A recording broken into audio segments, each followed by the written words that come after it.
बीडच्या जिल्हाधिकारी कार्यालयाबाहेर सोयाबीन उत्पादक शेतकऱ्यांसह सामाजिक कार्यकर्त्यांनी सोयाबीनची उधळण करून लक्षवेधी आंदोलन केले। नाफेडचे सोयाबीन खरेदी केंद्र बंद झाल्याने सोयाबीन उत्पादक शेतकरी चिंताग्रस्त आहेत।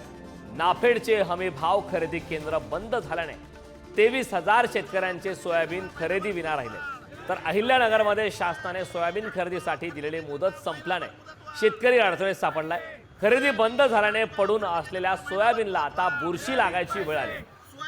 तर बुरशी सोयाबीनची नासधूस करत आहे, त्यात खरेदी बंद असल्यामुळे आता सोयाबीनला दळून खायचे का असा सवाल उपस्थित करत शेतकऱ्यांनी सरकारवर नाराजी व्यक्त करत आपल्या व्यथा मांडल्या। सोयाबीन हमी भाव केंद्रांना खरेदी केंद्रांना मुदतवाढ देण्यात यावी, ज्यामुळे शेतकऱ्यांचं नुकसान होणार नाही।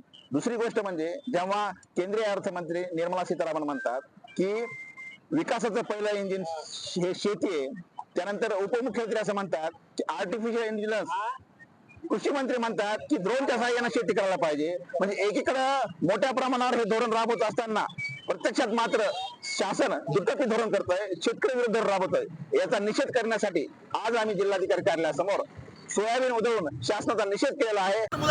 भरपूर लोकांचा पडून आहे।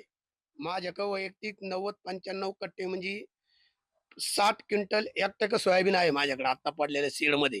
आता याला मुदत वाढ भेटली पाहिजे, नुसती मुदत वाढ भेटून उपयोग नाही। ज्या ठिकाणी खरेदी केंद्र आहेत तिथं नोंदण्यासाठी पण ती मुदत वाढ मिळाली पाहिजे। शेतकऱ्याकडे भरपूर माल पडलेला आहे। बोला आता बोला।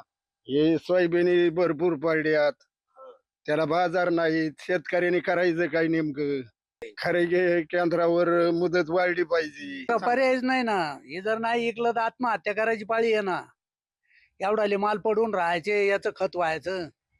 हे काय धान्य आहे का दळून खायला?